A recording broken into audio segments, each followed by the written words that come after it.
Hello everyone, आज हम आगे क्वेश्चन स्टार्ट करते हैं। पहला क्वेश्चन पढ़ते हैं। There is a circular path around a sports field. Sonia take 18 minutes to drive. ठीक है, 1 राउंड। सोनिया है, वो कितना टाइम ले रही है? 18 मिनट्स। उसके बाद क्या है फील्ड का? And Ravi takes 12 minute for the same.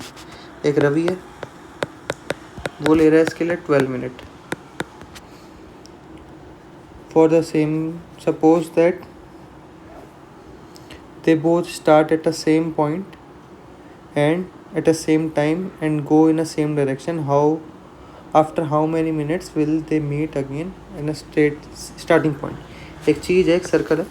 अगर सपोज करो मैं यहाँ से भागना शुरू करता हूँ, मैं हर 2 मिनट में एक सर्कल पूरा करता हूँ और मेरे साथ मेरा जैसे सोनिया ही है। सोनिया भागती है 2 मिनट लेती है, रवि भागता है 3 मिनट लेता है। ठीक है, तो मुझे बताओ ये दोनों स्टार्टिंग पॉइंट पे फिर कब मिलेंगे? हम क्या करेंगे? अगर देखो एक चक्कर ये भागेगा, जिसने 2 मिनट में पूरा कर लिया, 2 मिनट हो गए, इसने शुरू करा, ये कहीं यहाँ पहुँचेगा। प्लस रवि ने फिर एक चक्कर स्टार्ट कर दिया अपना, 4 मिनट हो गए, रवि फिर पहुँच गया और जो हमारा सोनिया पहुँच गई। जो हमारा रवि है वो कहीं यहाँ पे होगा।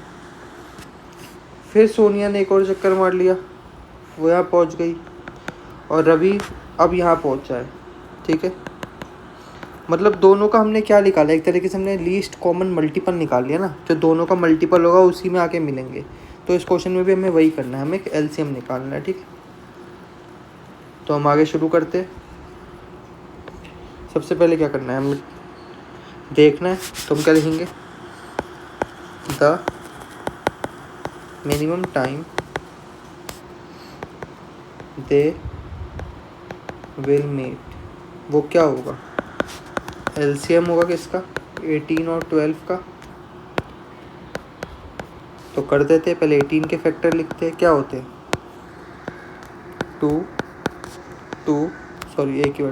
3 एंड 3 एंड 12 के फैक्टर क्या होते हैं? 2 × 3। अब मैं एलसीएम निकालूंगा इनका। एलसीएम ऑफ 18 एंड 12 क्या होता है? सबसे पहले जो कॉमन है एक, तो इनको लिखेंगे 2 × 3। फिर लेफ्ट ओवर्स 2 एंड 3, ये कितना हो गया? 6। इट मीन आफ्टर 36 मिनट वो दोनों सेम स्टार्टिंग पॉइंट पे मिल जाएंगे। सेकंड क्वेश्चन करते हैं। कौन सा है? ये वाला है। हमें क्या प्रूफ करना है? √5 इज इरेशनल। ठीक है, नंबर है, हमें बस इतना ही प्रूफ करना है। तो हम क्या करेंगे? सबसे पहले हम सपोज करेंगे। लेट अस सपोज या एज्यूम, कुछ भी कर लो, √5 इज अ रैशनल नंबर। अब हमें बस इतना प्रूफ करना है कि ये रैशनल नहीं है। अगर ये रैशनल नहीं है तो क्या हो सकता है? फिर इरेशनल ही हो सकता है। तो हम करते हैं, क्या करते हैं? √5 को इक्वल कर देते हैं P/Q के, क्योंकि तो रैशनल है ना। और P एंड Q क्या होते हैं? आर को प्राइम। ये सब हो गया। Square both side. ये क्वेश्चन आपको बहुत लेंथी सा लगेगा बट छोटा ही है। मेरे को बार बार बोलना पड़ रहा है, बहुत सारी चीज़ें बतानी पड़ रही है, इसलिए आपको बड़ा लग रहा होगा, वरना क्वेश्चन बहुत छोटा है। आप अगर इसको तेज करोगे तो जल्दी हो जाएगा। तो यहाँ हो जाएगा हमारा 5 = P²/Q²। और P² की वैल्यू क्या हो जाएगी? 5Q²। ओके, इससे मैं क्या कह सकता हूँ कि P² इज डिविजिबल बाय 5 और then P is also divisible by 5। ठीक है, अगली चीज़ क्या लिख सकता हूँ मैं? Therefore 5 is a factor of P। ये हमारी इक्वेशन फर्स्ट हो जाएगी। सेम दूसरी चीज़ करूँगा, क्या करूँगा? लेट कर लूँगा, जो हमारा P है वो इक्वल हो जाएगा 5C के। ठीक है, तो ये इक्वल, अब इसको इस इक्वेशन में पुट करता हूँ मैं। ठीक है, तो ये हो जाएगा 5C² = सॉरी ये हो जाएगा होल का स्क्वायर और ये हो जाएगा 5q का स्क्वायर। ठीक है, अब लिखूँगा 25c² इक्वल टू 5q²। ये कटा 5 पे, यहाँ कितना बचेगा? अब मैं बोल सकता हूँ q² equal to 5c²। Okay, अगर ये चीज़ हो गई है तो मैं ये लिख सकता हूँ q² is divisible by 5, then q is also divisible by 5, therefore 5 is factor of किसका? q का। इसको इक्वेशन सेकंड ले रहा हूँ। अब मैं क्या लिख सकता हूँ? From equation first and second क्या हो गया? 5 is a common factor of P and Q, but according to us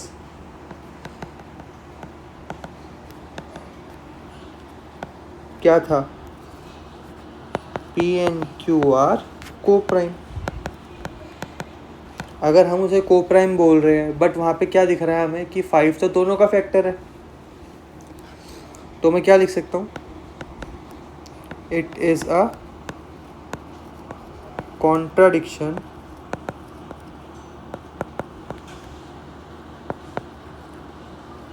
means our assumption is wrong। okay, therefore root 5 is a irrational number।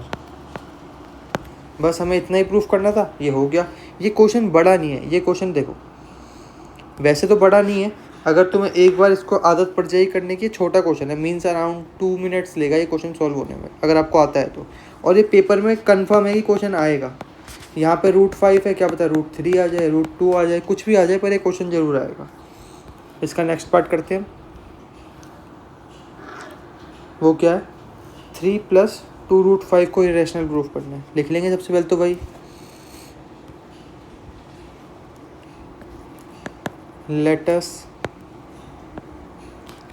assume that 3 + 2 root 5 is rational number। 3 + 2 root 5 equal to P/Q, where P and Q are co-prime। Coprime कौन से number होते हैं? जैसे P/Q, इनका common factor सिर्फ 1 होना चाहिए, like 5 6 7 8 11 13 19 20। तो इनका कॉमन फैक्टर क्या है? सिर्फ 1 है। ठीक है, और पिछले वाले में क्या था? 5 दोनों का कॉमन फैक्टर हो गया था, इट मीन वो को-प्राइम नहीं था। ठीक है, आगे लिखते हैं इसके बाद। तो अब हम लिख देंगे PQ - 3 इक्वल टू 2 रूट 5। ठीक है, आगे क्या लिख सकते हैं इसको? Since P and Q are क्या है? अच्छा, 1 मिनट में एक चीज़ और भूल गया। अभी 2 भी तो ऊपर है, इसको भी नीचे ले आएंगे तो ये प्रॉपर क्या हो जाएगा?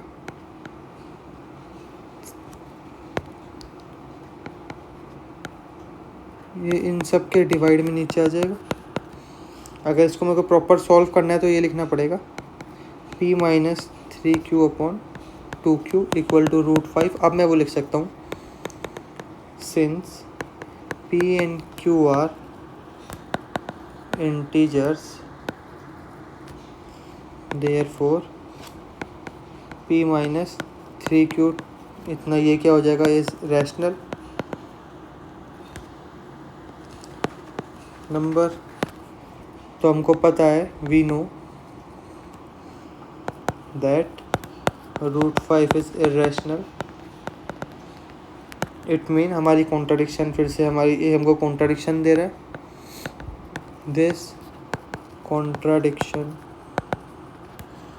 Is arise because of our wrong assumption. हमने एज्यूम ही तो गलत कर लिया, उसको हमने रेशनल मान लिया। तो मैं क्या लिख सकता हूँ, 3 + 2√5 is a rational number. Okay, बस इतना ही ईजी था क्वेश्चन था। अगला क्वेश्चन करते, क्वेश्चन पढ़ते। इन दोनों को हमको सब्स्टिट्यूशन मेथड से सॉल्व करना है और एक्स और वाई की वैल्यू निकालनी है। पहले ये वाला क्वेश्चन करते हैं। 0.2x + 0.3y = 1.3। हम सबके नीचे 10 लिख लेते, पॉइंट हट जाएगा। या एक काम करते हैं, पूरी इक्वेशन को हम मल्टीप्लाई बाई 10 कर रहे हैं, ठीक है।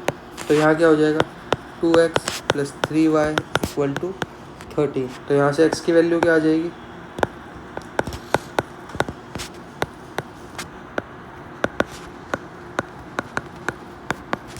ये हमारी पहली इक्वेशन हो गई, ठीक है। दूसरी इक्वेशन हो जाएगी,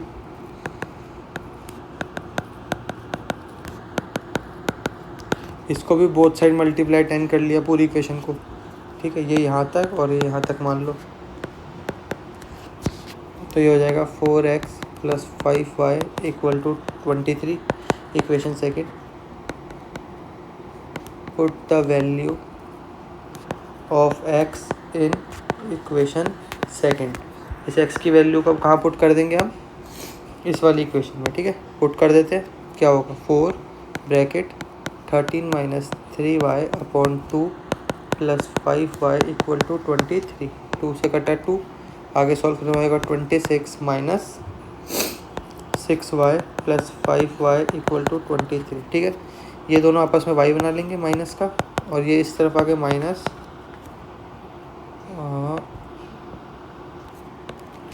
-26 -3 - y की वैल्यू आ गई 3। अगर y की वैल्यू 3 है, इसको यहाँ पुट कर लेंगे x में। x = 13 - 3 इंटू कितना थी y की वैल्यू, 3 / 2। ये कितना आ जाएगा, 13 - 9 / 2। इट मीन 4 / 2 कट के आ गया 2। x की वैल्यू कितनी आ गई, 2। x और y दोनों की वैल्यू आ गई। नेक्स्ट क्वेश्चन करते हैं, सेम क्वेश्चन नेक्स्ट भी, इस बार अपॉन में है। तो पहले इसको सॉल्व कर लेते हैं।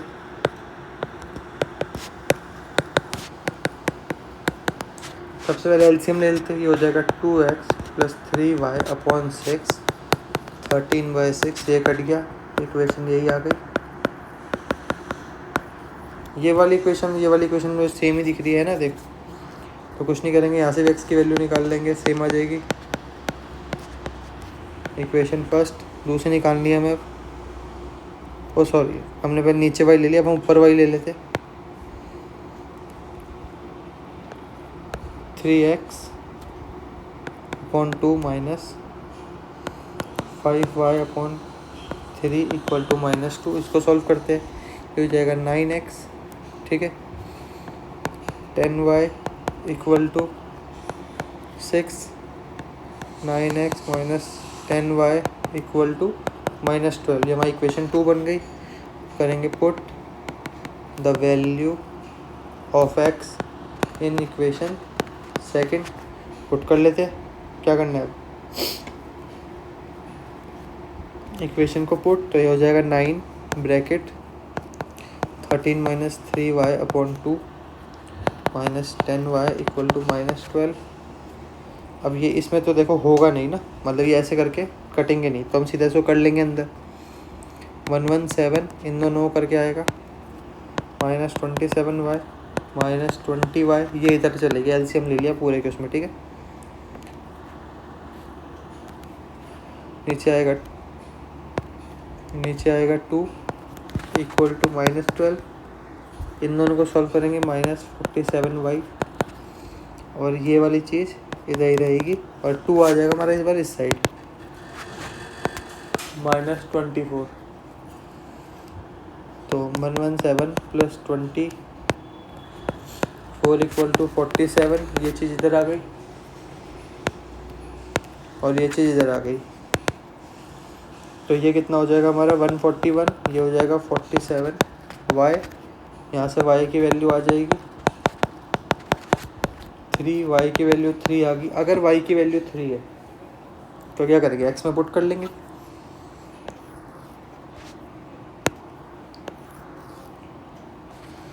x equal to 13 minus 3y upon 2, 13 minus 3 into 3 upon 2, 13 minus 9 upon 2, it mean 4 upon 2, ये कट के आ गया 2। इसका मतलब जो x की वैल्यू है वो हो गई 2। ये हमारा नेक्स्ट क्वेश्चन भी हो गया। इसके अगला क्वेश्चन करते हैं। अच्छा, ये पढ़ेंगे हम, उसके बाद इसको सॉल्व करेंगे, ठीक है। पहले इसको पढ़ लेते हैं क्या लिखा हुआ है। सप्लीमेंट्री एंगल्स बता रखे इसमें। The larger of to supplementary angle exceed the smaller by 18 degree. Supplementary angles कौन से होते हैं पता है आपको? जब दो एंगल का सम, सप्लीमेंट्री एंगल्स जब दो एंगल का सम कितना होता है, 180, ठीक है। तो अब एक चीज़ तो मुझे याद रखनी है, ठीक है। अब क्या क्या करना है हमको, सबसे पहले हमें लिखना है let larger angle, large angle कितना होगा x, और स्मॉल एंगल कितना होगा हमारा, वो हो जाएगा y, ठीक है। अब पहला क्वेश्चन क्या आ गया हमारा, पहली चीज़ ने बोली कि सप्लीमेंट्री एंगल्स पता है। सप्लीमेंट्री एंगल्स के लिए हमें पता है कि x plus y equal to 180 होता है, ये पहली इक्वेशन हो गई। दूसरी चीज़ ने क्या बोली है, जो larger, the larger of the two supplementary angle, जो सप्लीमेंट्री एंगल का लार्जर है वो क्या है, 18 क्या है, स्मॉलर क्या है, एक्सीड है 18, ठीक है। मतलब कि y पे 18 ज़्यादा है। ये इक्वेशन सेकंड हो गई। अब क्या करेंगे, put value of x in equation 1, put कर लेते हैं। चलो क्या होगा, y plus 18 plus y equal to 180, तो 2y equal to 180 minus 18, it mean कितना हो जाएगा 162। तो 2y की वैल्यू 162, तो y की वैल्यू आ गई 81। अगर हमारा y 81 है, इसको पुट करेंगे x की वैल्यू में, मीन्स इक्वेशन 2 में x equal to 81 plus 18, it mean 99। x की वैल्यू कितनी आ गई, 99, ओके। फाइंड क्या करना है देखते हैं, फाइंड देम। हमने दोनों फाइंड कर लिए, एक हमारा 99 है और एक हमारा 81 है, ठीक है। नेक्स्ट क्वेश्चन करते हैं। The coach of a cricket team buy 7 bats and 6 ball, कितने रुपए की। Later she buy 3 bats and 5 ball, इतने रुपए की। Find the cost of ball and bat. Easy है। सबसे पहले तुम्हें लेट करना है। क्या लेट करना है कि कॉस्ट कितनी है, cost of 1 bat equal to x, और लेट कॉस्ट ऑफ 1 बॉल कितनी होगी, y। अब इक्वेशन 2 बनी है हमारी, क्या बनी है, 7x plus 6y equal to कितना, और दूसरी इक्वेशन हमारी जो साथ में चल रही है वो है 3x plus 5y equal to इतना, ओके। अब इसको आगे सॉल्व करना है। इक्वेशन 1 है, ये इक्वेशन सेकंड है। यहाँ से हम x की वैल्यू निकाल लेते हैं, कितनी होगी 7x equal to 3800 minus 6y। x की वैल्यू कितनी आ गई 3800 माइनस 6y अपॉन 7। इसको पुट करेंगे हम इस वाली इक्वेशन में, तो कर लेते हैं। x की वैल्यू आ गई 3 bracket 3800 minus 6y upon 7 plus इतना इक्वल टू इतना। अब तो बेसिक मल्टीप्लिकेशन है, वो आप कर लो फटाफट फटाफट, मैं भी करता हूँ, आप भी करो। हमने पहले तो अंदर मल्टीप्लाई कर लिया, कितना हो गया 0 0 4 1 1 माइनस 18y।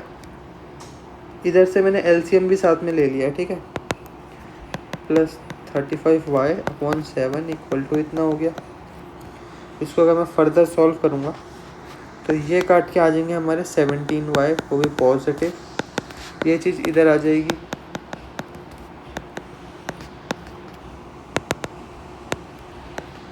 सेवन, और यहाँ बचेगा हमारा सेम नंबर, ओके। अब इसको आगे सॉल्व करते हैं। ये तो इतना ही रहेगा, ये हमारा हो जाएगा इतना। 17y की वैल्यू क्या हो जाएगी, इट मीन अगर मैं इसको करूँगा होगा हमारा इतना आ जाएगा, ठीक है। 17y, y की वैल्यू आ जाएगी हमारी 50, 17 5 से इतना ही होता है ना, और 0 आ जाएगा। अगर y की वैल्यू आ गई तो हम x की वैल्यू भी निकाल सकते हैं, अब हम x की वैल्यू निकाल लेंगे। यहाँ पुट करते हैं x equal to 3800 minus 6 into y की वैल्यू थी 50 अपॉन 7, ये कितना हो गया 3800 माइनस, ये हमारा इतना आ गया 300 अपॉन 7, इट मीन 3500 अपॉन 7, ये कट गया 5 पे और 00 आंसर। तो इसका आंसर कितना आ गया x का 500, मतलब हमारा बैट कितना का था 500 का, और हमारी बॉल कितने की है 50 की। नेक्स्ट क्वेश्चन करते हैं। एक टैक्सी चार्ज कर रही है in a city consist of a fix charge together with a charge of distance covered, ठीक है। फॉर 10 किलोमीटर उसने इतने रुपए लिए, और फॉर जर्नी 15 किलोमीटर 15 किलोमीटर के इतने लिए। Find the fix price, fix charge and the charge पर किलोमीटर, ठीक है। How much does the person पे ऑफ ट्रैवलिंग, ठीक है कर लेते। ईजी, बहुत ईजी क्वेश्चन है। लेट करेंगे पहले तो। लेट एक हमारा फिक्स चार्ज बोल रहा है, ये कितना होगा x, और एक हमारा इसने मांगा है रनिंग कॉस्ट या रनिंग चार्ज, कुछ भी लिख लो, वो कितना है y। पहले बोल रहा है ये गया मेरा एक फिक्स चार्ज लगा, इसने 10 किलोमीटर रनिंग करी गाड़ी ने, और इसने 105 रुपये प्रोवाइड करे। इट मीन हमारी y x की वैल्यू क्या आ गई ये। दूसरी क्वेश्चन बोल रहा है ये फिक्स चार्ज तो लगा, फिर इसने 15 किलोमीटर की रनिंग भी कर ली, कार मतलब चल गई, और इसने 155 रुपये दिए। अब मुझे ये वैल्यू बस इधर पुट करनी है, ठीक है कर लेते हैं। 105 माइनस 10y, अच्छा बीच में एक लाइन और लिखनी है, put the value of x in equation second. ये पेपर के हिसाब से बता रहा हूँ आपको कैसे पेपर करना। अब पुट कर लेंगे इसको, क्या लिखना है हमें देखो, 105 minus 10y plus 15y equal to 155। यहाँ से आ गया 5y, ये चीज़ इधर आ जाएगी। It mean 50 equal to 55, y की वैल्यू क्या आएगी 10। अगर y की वैल्यू 10 है, इसको हम यहाँ पुट करेंगे। क्या लिखूँगा मैं, put the value of y in equation first. कर देते हैं put, x equal to 105 minus 10 into 10, x की वैल्यू कितनी आ गई हमारी 5, ठीक है। अगर x की वैल्यू 5 है, y की वैल्यू 10 है, हमें क्या निकालना था कि उससे जब 25 किलोमीटर रनिंग करी तो उसे कितने रुपए लग गए, ठीक है। For 25 kilometre x plus 25y, ठीक है। x तो फिक्स है, बाकी ये चार्ज इसका रनिंग का लगेगा वो निकालना है हमें। क्या होगा, x की वैल्यू 5 प्लस 25 इंटू 10, इसको पहले लिखेंगे 250 प्लस 5, इट मीन 255 रुपीज़ उसके लग जाएंगे इतनी ट्रैवलिंग करने में। नेक्स्ट क्वेश्चन करते। नेक्स्ट क्वेश्चन भी इजी है, एक बार हम रीड करेंगे।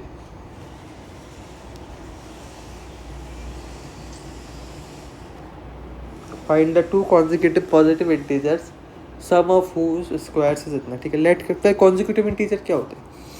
अगर मैंने 2 बोला तो 1 2 ये दोनों कॉन्जिक्यूटिव है, 2 3 भी, तो जो एक के बाद अगला नंबर आ जाए, 4 5 कॉन्जिक्यूटिव है, 3 4 कॉन्जिक्यूटिव है, 19 20 कॉन्जिक्यूटिव है, 18 19 कॉन्जिक्यूटिव है, ठीक है। जो नंबर एक के बाद आ जाए वो कॉन्जिक्यूटिव नंबर्स हो जाते हैं। डन। अब हम आगे क्वेश्चन सॉल्व करते हैं। लेट करना है मैंने फर्स्ट नंबर x, और सेकंड नंबर क्या होगा बताओ। अगर एक x है +1 कर देंगे, अगला नंबर भी आ जाएगा, ठीक है। दोनों नंबर आ गए हमारे।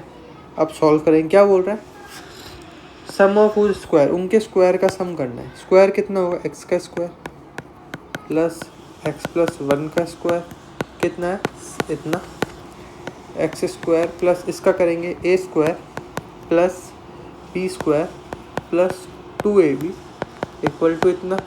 इसको फर्दर आगे सॉल्व करते रहेंगे, इधर 2x हो जाएगा, 2x स्क्वायर सॉरी, ये 2x आ गया, और ये जो 1 है ये इधर जाके माइनस हो जाएगा, या फिर मैं इस पूरे को इधर ले आऊँगा, ठीक है। मैं क्या करता हूँ, इस पूरे को इधर ले आता हूँ, तो -364 हो जाएगा क्योंकि इससे 1 हट गया, ठीक है। अब ये सब इवन है, मतलब मैं इसमें 2 कॉमन निकाल लेता हूँ, तो हो जाएगा x² + x माइनस 2 इसमें से निकलेगा 182, ठीक है। अब मैं कौन सी इक्वेशन यूज़ कर सकता हूँ, अब मैं पूरी यही इक्वेशन यूज़ कर सकता हूँ। अब इसका मिडल टर्म स्प्लिट कर लेंगे, 13 से 14 पे 2 और 7, ठीक है। 13 और 14 ही आ जाएगा इसका, तो x² + 14x minus 13x minus इतना, दोनों में x कॉमन आ गया, क्या बचेगा x + 14, यहाँ से -13 कॉमन लूँगा तो क्या बचेगा x + 14, तो 2 वैल्यू आ जाएगी मेरी यहाँ से, x की जगह 13 और x की जगह -14। कभी भी कोई नंबर हम नेगेटिव थोड़ा ना लेंगे, अगर कॉन्जिक्यूटिव नंबर हम चेक कर रहे हैं तो हम कोशिश करेंगे कि वो पॉजिटिव ही होगा, तो x की वैल्यू आ जाएगी मेरी 13, अगर x 13 है तो दूसरा नंबर हमारा 14 हो जाएगा। ओके, नेक्स्ट क्वेश्चन करते हैं, ये भी इजी है, थोड़ा बस समझना है, पढ़ लेते हैं एक बार। The altitude of a right angle is इतना less than its base if the hypotenuse is इतनी, find the other side of a triangle, other side, हमें दोनों अदर साइड फाइंड करनी है। सबसे पहले मैं ट्राइंगल बना लेता हूँ, ठीक है, 1 मिनट बस।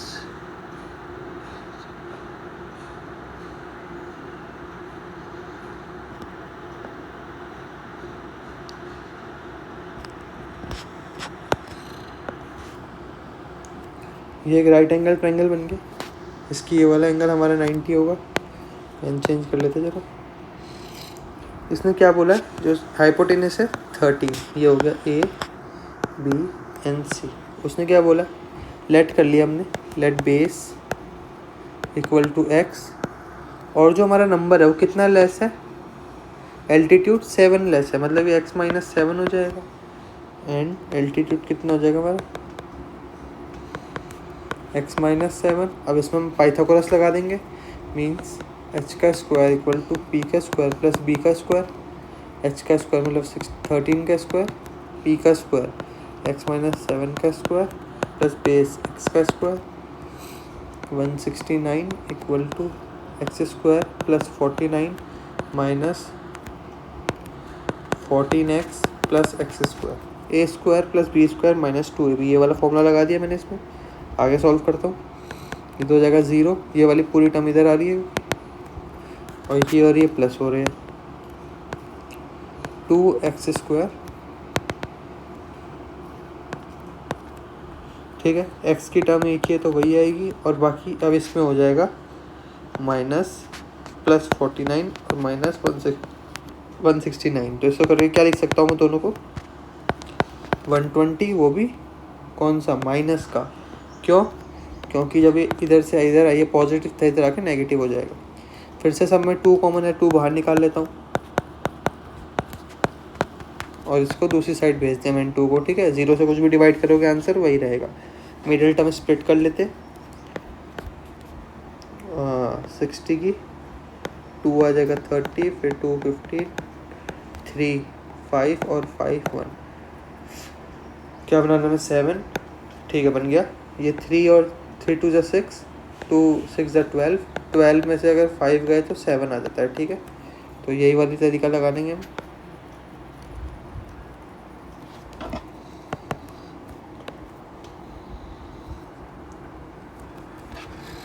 x² माइनस क्या लिखेंगे, plus 5x minus 12x minus 60, इधर से कॉमन आ जाएगा x, ब्रैकेट में क्या बचेगा x + 5 माइनस 12 कॉमन आएगा, यहाँ बचेगा x + 5, x की 2 टर्म आ जाएगी, यहाँ से भी एक आ जाएगा x = 12 और एक आ जाएगा x = -5। अगर हम किसी की ट्राइंगल की साइड कभी -5 लेंगे, नहीं लेंगे, मतलब ट्राइंगल की साइड 12 आ गई, इट मीन जो हमारा बेस था ये 12 है और जो हाइपोटेनस है हमारी 5 आ जाएगी, सॉरी जो हमारा एल्टीट्यूड है वो 5 आ जाएगा। Next question, a cottage industry produce a certain number of pottery articles in a day, ठीक है। It was observed on a particular day that the cost of production of each article was 3 more than the twice the number of article produced on a day. If the total cost of production is इतनी and find the article cost बताएं. ठीक, कुछ नहीं है. अगर मैंने एक दिन में मान लो 5 चीज़ें कम, मैंने 5 टॉय बना लिए मान लो, ठीक है, और एक टॉय की वैल्यू ये बोल रहे कितनी होगी, जितनी मैंने चीज़ बनाई, जितने मैंने टॉय बनाए उसका ट्वाइस, मतलब कि 2 × 5 + 3, मतलब उसकी कॉस्ट कितनी है 13 रुपीज़. और टोटल कॉस्ट कितनी हो जाएगी जब मैं इन दोनों को मल्टीप्लाई कर दूंगा, मीन्स कि 65. यही क्वेश्चन में बताया, यही हमने एक एग्जांपल में करा था जब हम अभी इसकी रिवीजन कर रहे थे. तो एग्जांपल भी आया था सेम, मैं आगे करके दिखाता हूँ. लेट करना है मैं पोट्री आर्टिकल्स, कितने हैं x है, और उनकी कॉस्ट क्या होगी ईच आर्टिकल कितनी हो जाएगी 2x. बोल रहे हैं ना twice the number of article produce, इसकी ट्वाइस कर दी हमने. उसमें कितना 3 मोर करना है, बस 3 मोर. ठीक है, अब हमको टोटल कॉस्ट निकालनी है. टोटल कॉस्ट वो कैसे निकलेगी जब हम इन दोनों को मल्टीप्लाई कर देंगे. टोटल प्रोडक्शन होगी, हाँ, टोटल कॉस्ट ऑफ प्रोडक्शन. ठीक है, निकालेंगे x ब्रैकेट 2x + 3 = 90, क्योंकि 90 दे रखा है. करते हैं 2x² + 3x - 90 = 0. ये एक स्टैंडर्ड फॉर्म में बना लिया. इसको फर्दर सॉल्व करते हैं. 92 और 90 को मल्टीप्लाई करेंगे 180. अब इसको हम आगे सॉल्व करेंगे.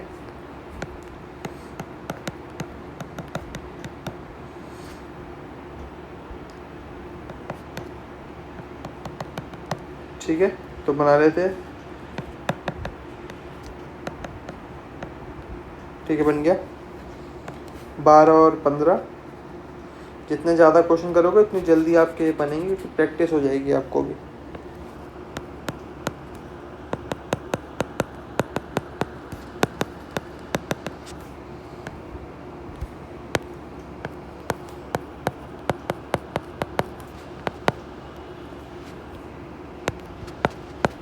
यहाँ से हमने x कॉमन लेके लिख लिया और यहाँ से हमने 6 कॉमन ले लिया. अंदर क्या बचेगा 2x + 15. x की 2 टर्म आ जाएगी यहाँ से भी. एक x की वैल्यू 6 हो जाएगी और एक हो जाएगी -15/2. कभी भी कोई आर्टिकल हमारा माइनस में तो होगा नहीं, हमेशा पॉजिटिव होगा. इट मीन हमारा ये आर्टिकल कितने बने हैं 6, और उनकी कॉस्ट आ गई, ये हो जाएगा 12 + 3 15. ओके, नेक्स्ट क्वेश्चन करते हैं अब. एक बार आप रीड कर लो इस क्वेश्चन को, फिर हम इसको सॉल्व करते हैं.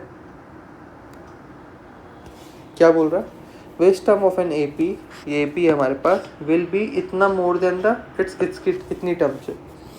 तो जैसा ये बोल रहा है हम वैसा ही लिखेंगे बस. ठीक है, पहले तो एपी लिख लेते हैं. 3 15 27 39.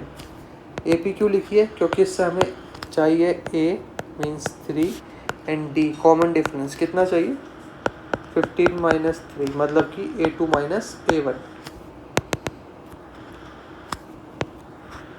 A2 - A1 ये कितना हो जाएगा 12. ठीक है, सारी बेसिक चीज़ें मिल गई. आप क्वेश्चन क्या बोल रहे हैं कि कौन सी टर्म है वो 132 ज़्यादा है किससे A54 से. अब इनकी जैसी वैल्यू होगी हम पुट करेंगे. an का फॉर्मूला क्या होता है a + n - 1 d 132 + a, इसका फॉर्मूला क्या होगा a + 54 - 1 d.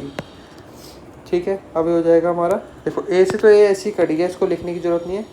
बाकी n - 1 d की वैल्यू है 12, 132 + 53 इतना. ठीक है, इसको आगे सॉल्व करेंगे.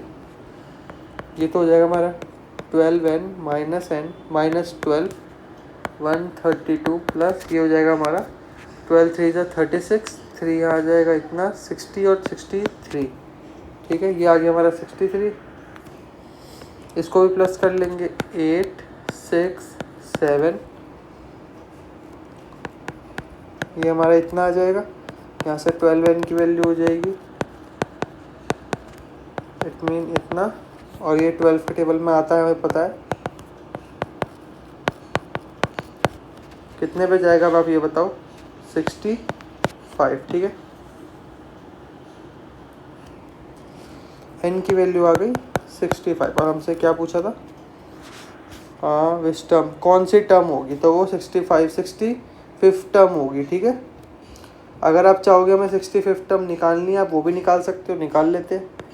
a प्लस n-1 d, इसका a 65 का करना है ना, तो a कितना है हमारा इसमें, एक मिनट, a था 3 प्लस n-1 मीन्स 65 माइनस 1 कितना होता है 64, तो सीधा 64 लिख लेंगे। 64 इंटू 12, पहले इसको सॉल्व कर लेते हैं, कितना होगा? 12 4 तो 48, 4 यहाँ ऊपर आ जाएगा, 72 और 4 76, तो हमारी जो टर्म आ गई वो आ गई 771, मतलब कि a65 की वैल्यू क्या आ गई 771। आज हमारे इतने ही क्वेश्चंस थे, बाकी क्वेश्चन हम बाद में करेंगे।